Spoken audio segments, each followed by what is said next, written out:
my God. Mortimer, your brother's not well. We better call an ambulance. Kim, now you listen to me. I want trading reopened right now. Get those brokers back in here. Turn those machines back on. Turn those machines back on. It's tariff city. Trump has put his tariffs all over the place. I've been trying to understand them. I don't. Like, it's more a trade deficit tariff to me. Like, hey, we get this much from you and you get this much from us. Let's even that up. Let's get some wacky formula and do tariffs. And everything's in the because of it. I almost tweeted out, Dave, how much you down right now and today? 7 million.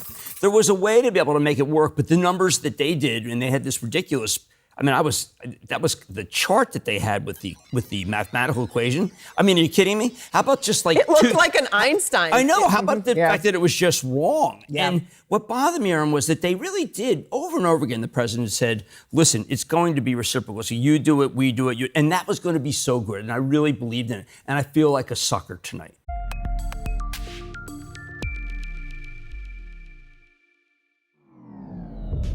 Good day, good people. Happy Monday, and thank you for stopping by a quick edition of the Independent Mail. Now, I say happy Monday, and I mean happy Monday. Why? Because as of about 2:35 p.m. Eastern Standard Time, the S&P 500 is up. Say is up 0.5%, and the Dow Jones Industrial is only down 0.5%. This is pretty darn going good because many forecasters had predicted another major sell-off today, maybe losing another 5% in both markets, which would not be good after we had already lost about 10% overall last Thursday and last Friday in both the Dow and the S&P 500. Now, unless you're Judge Janine Pirro, you're probably very concerned about the dip in your 401ks or even your equities portfolios that are closely tied to the markets. And you know what? I don't really care about my 401k today. You know what? Not that I can afford it. Not that it isn't important. Not that I'm not at a point in my life when I should be worried about my 401k, because I am. But this is what I believe. I believe in this man. As you saw from the intro, this is a pretty big deal because even some staunch Trump supporters are voicing their confusion and disappointment over the enactment of these tariffs. Now, even with some of these folks voicing their concern and their disappointment and confusion, the one faction that I haven't heard that much about is the Black MAGA division. When I receive notifications from their channels, I'm seeing stuff like Jamal Bryant boycotts of Target, scripture debates, and still talking about Tiffany Henyard and Fani Willis.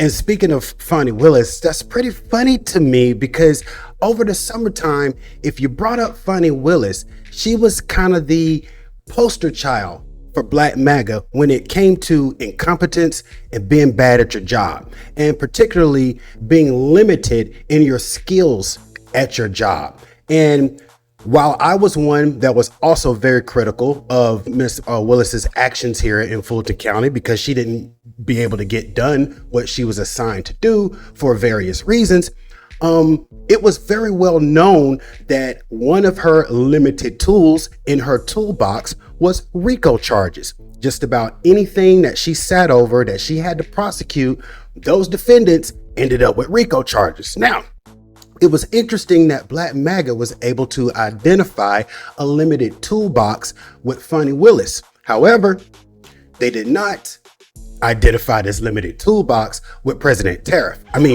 Trump, who also demonstrated having a limited economic toolbox his first term when he enacted tariffs and in turn made our proud farmers welfare recipients, as well as the steel workers and the steel industry in Pennsylvania. Enacted tariffs, then we had to, quote unquote, bail them out because of his tariffs. For some reason, that was forgotten. All of them threw their red hats on, and they were voting for the economy. As a matter of fact, one creator in particular, all summer long when anything woke came up, he would say that the Democrats need to quit focusing on that woke stuff and be like, hey, my man, Joe Biden, how you gonna get these eggs and milk prices now? Well, guess what? Since the inauguration, I have heard not a peep and or chirp about an egg, milk, or groceries. So because of my colleagues' silence, and I understand the silence, they have to adhere to the silo and cannot disrupt or anger their viewers too much, so I'll do it for you. First, let's show how we got here. Many exit polls showed that a large section of voters voted for Donald Trump because of the economy. Although the actual economic data reported that the US outperformed the world in digging out of a global inflation, the voter saw it otherwise.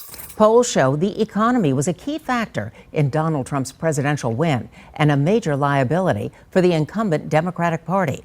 Karen Kafa reports on what's next for the U.S. economy and consumers, and Donald Trump prepares to take office again.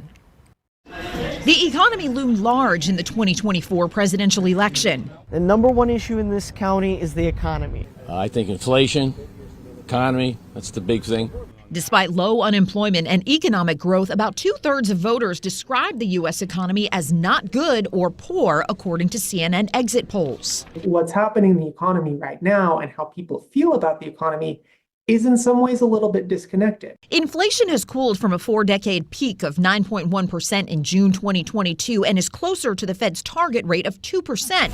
But the sting of higher prices has endured. Generally speaking, it got more expensive to live your day-to-day life. You're gonna do good. President-elect Donald Trump campaigned on reducing inflation and taxes. But Mark Zandi, chief economist for Moody's Analytics, warns too many tax cuts could boost inflation. If they're financed by borrowing money, deficit financed, that's going to juice things up, and that causes inflation as well.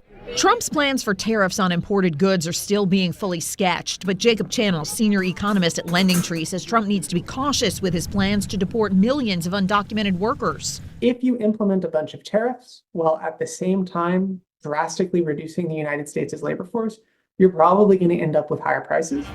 Voter sentiment aside, Zandi says Trump will have a solid economic starting point. He's getting a very good economy, and hopefully he's a good steward of that economy going forward. And this is what the conversation around the economy was looking like about a month after President Trump got in office. The economy helped put Donald Trump back in the White House, and it's expected to be a key pillar of his speech tonight. We're told he's going to talk about lowering prices for Americans, even if his tariff plan threatens to raise them. We traveled to York, Pennsylvania to get an assessment, a report from voters and residents about how they think he's handling the economy. 29-year-old CJ Weigel helps run his family's commercial printing shop, Ream Printing, in York, Pennsylvania. 61% of the county voted for President Trump. How would you describe this area? We used to be a mecca for manufacturing. York was a real true leader. And I think, when you heard the president talk on the trail, it hit home for us here. We've lost a lot of jobs to foreign competitors. Weigel voted for Trump in November and says that since the election, he's been feeling more optimistic. How do you think he's doing so far on the economy? I mean, there's always room for improvement, of course. And right now, it's a transition period. I think if we're honest with ourselves, regardless of what administration comes in every 4 to 8 years, there's always a little bit of growth that has to occur. But I'm very happy. It's a feeling shared by William Quinn, who owns the Linden Diner in York. How are you feeling about the economy right now? The economy is obviously not where it needs to be, but hopefully we're in the right direction now. A few weeks ago, Quinn had to start charging more for egg dishes to accommodate the price surge and the shortage. Price of everything, really. Everything's fluctuating so much, but there's certain items that you gotta, protect. I mean, eggs at a diner, it's pretty much a staple. That's what it is. It's where we make our living off of, is eggs in a diner, all day long. Quinn also voted for Trump and says the president needs time to help turn the economy around. Every president needs time, and we can just have to hope for the best and think that will drive our country forward and prices back to normal. When he was campaigning, he would say, on day one, I'm going to bring prices down. Is that something that you took literally? Obviously, what he should be doing is working on it from day one, but it doesn't happen overnight. And Caitlin, as you showed us there, supporters are still solidly behind the president, but more broadly, a lot of people around the country are not. That's right. That optimism that you heard there is not really shared around the country. Our new polling shows that just 24% of Americans say that they're feeling good about the economy compared to say it's getting better, compared to 49% who said it's getting worse. And the top concern is inflation. That's among both Democrats and Republicans. It's the thing that they want to hear about from Trump tonight more than any other issue. And it's an issue they say that he's not prioritizing as much as other issues. And this is what we ended up with last Friday. Trump's tariffs pummel markets as the NASDAQ and the S&P 500 see their biggest one-day loss since 2020. Yahoo Finance Josh Schaefer joins us now with the trading day takeaways. Josh, it was a brutal day in the stock market. There's no other way to put it. And what I want to take a look at here is just sort of run through exactly what we saw in some key stats as you were just listing there. So you did mention NASDAQ Composite saw its worst day since 2020. So I'll move to an intraday just so we get that nice round number. Down almost 6% for the NASDAQ Composite. Then you take a look at the S&P 500. That fell almost 5% today. Then we go over to the Dow. The Dow fell nearly 1,700 points today. This is the 5th biggest point drop we have seen for the Dow Jones Industrial Average. Now, I think if you zoom out to a 3-day on some of these, what you're going to see here, remember, stocks have been up a little bit coming into the tariff announcement. What this tells you, markets had no idea this was coming, right? Market investors were not positioned for the level of tariffs that we got from Trump. I think even perhaps you could argue investors were maybe positioned for, okay, we get a little certainty. Maybe we get a little, to your point, they were firming up into that. Maybe we get a little bit of a bounce, right? And that is just simply not what happened. I want to look too at exactly where we saw a lot of the selling. It is, of course, where we've seen a lot of the selling over the last month. Look at your Magnificent Seven names. Apple down over 9%. Amazon also down about 9%. Meta 9%. This cohort, Josh, lost about $1 trillion in market cap today alone. It was just a brutal, brutal sell-off. You see a little bit of green, some safety plays like a Costco, but generally speaking, there were not a lot of places to hide in this market today. Once again, both sides of the aisle are paying the price for a decade-long campaign of fake news, because one party has decided that anything that doesn't agree with their viewpoint is fake news. It's made them oblivious to actual information. For someone to base their vote on the economy and then not bother to do actual research on economic data is foolhardy at best. And Black MAGA, if you turn a blind eye to every single thing that the party does that doesn't put you in a good light, it causes you to lose credibility outside of the silo. But what do I know? You guys let me know what you think about the economy, about reporting on it, about not reporting on it. Until next time, peace and stay informed. I hope those numbers come up.